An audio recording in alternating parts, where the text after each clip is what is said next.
बिस्मिल्लाहिर्रहमानिर्रहीम। अस्सलाम वालेकुम फ्रेंड्स, कैसे हैं आप? उम्मीद है खैरियत से होंगे। आज मैं बना रही हूँ आलू के सीख कबाब, वो भी चिकन और बीफ के बगैर। जो लोग गोश्त खाना पसंद नहीं करते उनके लिए। आप अपनी पसंद की सब्जियां इस्तेमाल कर सकते हैं, जो भी चाहें। अगर आप चाहें तो सब्जियों के साथ चिकन और बीफ भी यूज़ कर सकते हैं। मैंने सिर्फ सब्जियां ही इस्तेमाल की हैं। तो आइए मैं आपको बताती हूँ कि इसमें मैंने किन चीज़ों का इस्तेमाल किया है।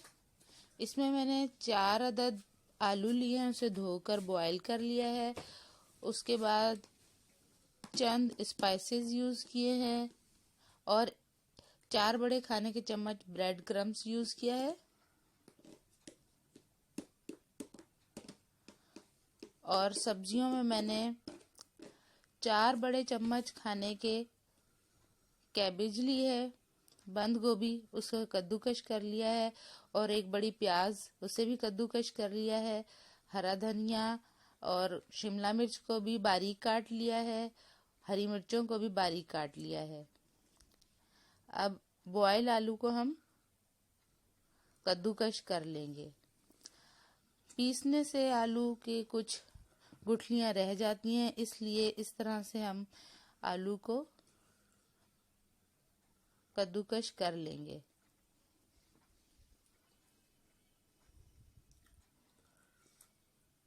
तमाम आलूओं को इस तरह से आप कद्दूकश कर लें।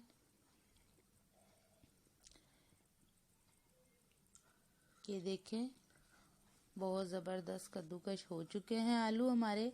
अब हम इसमें ऐड करेंगे बारीक कटी हुई प्याज, 1 बड़ी ली है, 4 बड़े खाने के चम्मच।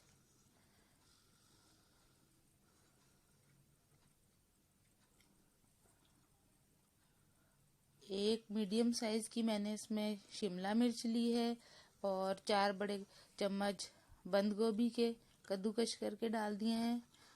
2 बड़े चम्मच मैंने हरे धनिए के पीस के डाल लिए हैं और 6 से 8 हरी मिर्चें इस्तेमाल की हैं मैंने। आप कम या ज़्यादा कर सकते हैं अपने टेस्ट के मुताबिक।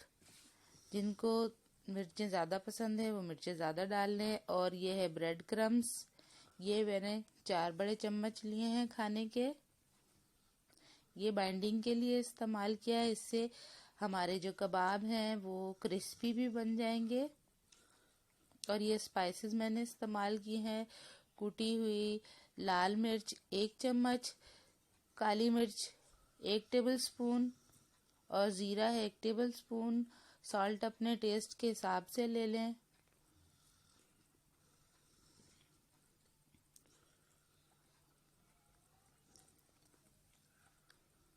इसके बाद जी मैंने ये अदरक लहसुन लिया है, अब इसे कूट लूंगी या पीस लूंगी। ये देखें, अदरक 2 चम्मच और ये अजवाइन लिए है 1 टीस्पून। कुटा हुआ भुना हुआ साबुत धनिया को मैंने भून कर और फिर डाला है। और जो है लहसुन भी 1 बड़ा चम्मच लिया है। इन तमाम चीज़ों को हम अच्छी तरह से हाथ से मिक्स कर लेंगे।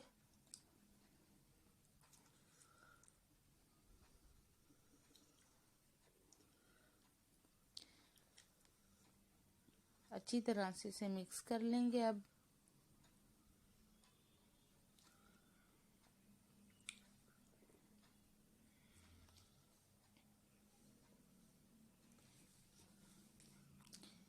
इसके बाद हम ये देखें, अच्छी तरह से ये पीस लिया है मैंने, मिक्स कर लिया है। अब इसके बाद एक बॉल बनाएंगे और सीख लेंगे हम। और इस तरह से